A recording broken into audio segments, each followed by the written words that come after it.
성경 말씀은 마태복음 15장 21절로 28절까지입니다. 예수께서 거기서 나가사 두로와 시돈 지방으로 들어가시니 가나안 여자 하나가 그 지경에서 나와서 소리질러 가로되 주 다윗의 자손이여 나를 불쌍히 여기소서 내 딸이 흉악히 귀신이 들렸나이다 하되 예수는 한 말씀도 대답지 아니하시니 제자들이 와서 청하여 말하되 그 여자가 우리 뒤에서 소리를 지르오니 보내소서.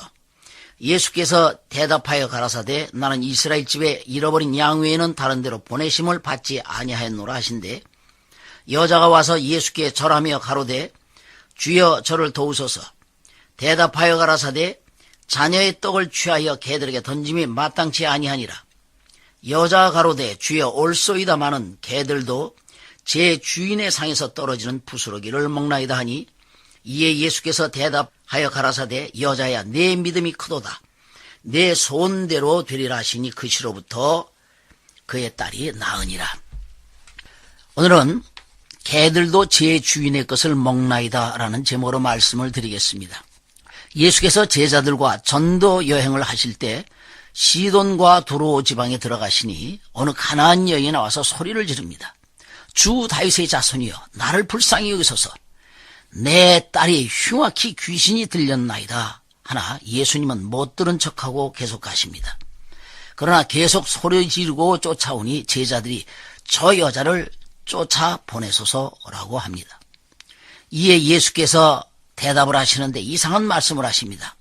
나는 이스라엘 집에 잃어버린 양 외에는 다른 데로 보내심을 받지 아니하였다. 그런데도 여자가 예수께 절하며 주여 저를 도우소서 하니까 예수님은 자녀의 떡을 취하여 개들에게 던짐이 마땅치 아니하리라 하십니다. 이때 여인이 올소이다마는 개들도 제 주인의 상에서 떨어지는 부스러기를 먹나이다. 이 대답에 예수님이 깜짝 놀라셨습니다. 도대체 이 여자가 이런 믿음을 내놓을 수 있나며 흥분하십니다. 그러면서 여자야 내 믿음이 크도다. 내 소원대로 되리라 말씀하십니다. 이 여인이 내놓은 믿음이 뭐길래 예수님은 내 믿음이 크다 하셨을까요? 귀신 들린 딸을 고치고 싶은 일념에 개 같다는 모욕도 감수한 어미의 마음에 주님이 감동하신 것일까요? 이 정도의 믿음은 자식 가진 부모는 누구나 다 내놓을 수 있습니다. 주님이 기뻐하신 것은 이 여인이 하나님의 뜻을 정확하게 알고 있었기 때문입니다. 하나님은 만물의 주인이시고 인간의 주인이십니다. 그러나 인간이 마귀에게 속아 하나님의 것이 그만 마귀에게 넘어가 버렸습니다. 그래서 하나님은 잃어버린 당신 것을 찾으시는 것입니다. 그래서 열국 가운데 아브라함을 부르셨습니다. 그리고 본토 친척 아비집을 떠나 내가 지시하는 땅으로 가라. 너로 말미암아 천하 만민이 복을 얻으리라 하셨습니다. 아브라함이 그 말씀을 믿고 가니 이때부터 하나님이 너와 나와 계약을 맺자. 내가 어디 가든지 내가 너와 함께 할 것이다. 그러므로 그때부터 단 하나의 합법적인 하나님의 사람이 아브라함이 되었습니다. 이때 아브라함과 함께 강을 건넌 사람을 히브리인이라고 하는 것입니다. 이때는 한 족속에 불과했으나 후에 애굽으로 들어가 민족이 되고 가나안에 들어가 이스라엘이라는 나라가 세워지게 된 것입니다. 이스라엘은 세상의 법에 저촉받지 않고 모세의 율법으로 국가를 이루어가는 나라입니다. 하나님이 그들에게 율법을 내리시면서 너희는 이방과 차폰하지 말라 하셨습니다. 이것은 즉 하나님의 법을 아는 순종을 만들려는 것입니다. 그런데 이스라엘은 아예 이방인과는 상대를 안 하는 것이 하나님의 뜻인 줄 착각했습니다. 그래서 하나님의 모든 언약이 이방인과는 상관없는 것이라고 생각을 했습니다. 그러나 하나님은 이미 아브라함에게 너로 말미암아 천하 만민이 복을 얻으리라 하셨으니 이는 빼앗겼던 내 형상과 모양을 찾으리라는 하나님의 의지를 보이신 것입니다. 그래서 예수 그리스도는 이스라엘에 국한되는 분이 아니라 천하 만민에게 주는 구원의 선물입니다. 그런데 예수님의 제자들도 아직 고정관념에 갇혀서 더 이상 발전이 없습니다. 그래서 이들을 데리고 다니시면서 가르치시는데 오늘 가나안 여인을 만나게 된 것입니다. 가나안 여인이 예수께 귀신 쫓고 병 고치는 선생이여 라고 부른 것이 아니라 다윗의 자손이여 했습니다. 다윗의 자손이여라고 한 것은 하나님의 말씀에 대한 굉장한 지식을 가지고 있다는 것입니다.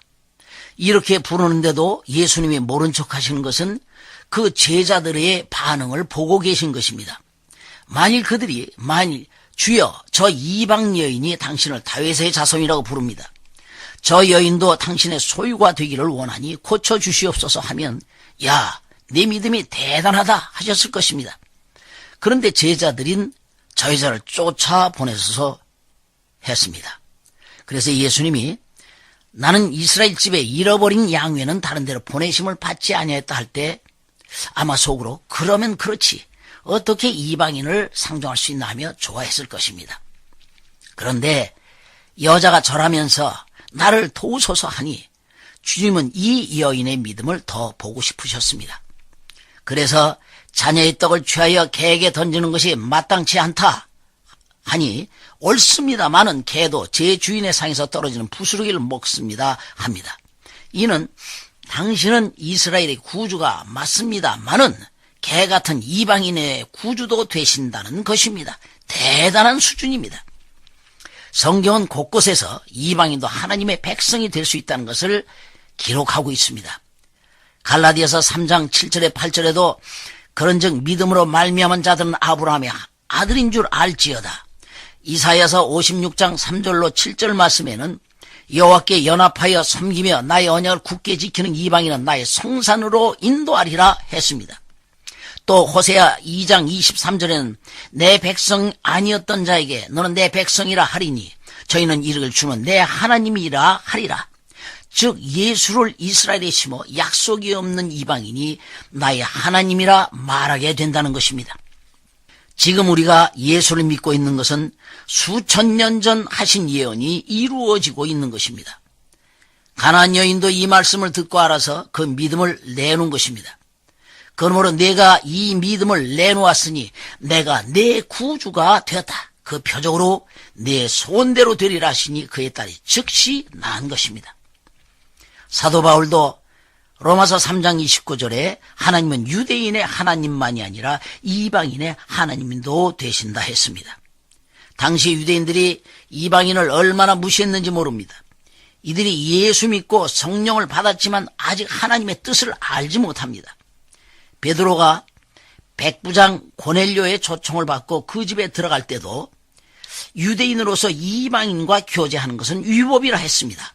그러나 하나님께서 지시하기에 왔다라고 말했습니다. 또한 베드로가 고넬료 집에 들어가 복음을 전한다는 소식을 들은 유대인들이 이르기를 내가 어찌하여 모할레자의 집에 들어가 함께 먹었느냐고 hir난했습니다. 베드로가 예수님의 사도인데도 예수를 아는 수준이 이 정도입니다. 그런데 이방 여인이 예수를 이스라엘의 구주만이 아니라 이방인의 구주도 되신다는 믿음을 내놓았으니 예수님이 감격하신 것입니다. 성경을 정확하게 알고 있는 것입니다. 진정한 복음은 말씀을 깨닫는 것으로부터 시작됩니다. 말씀을 알기를 힘써 사모하는 여러분이 되시기를 축원합니다. 주여 성령으로 말씀을 깨닫도록 도와주시옵소서. 아멘.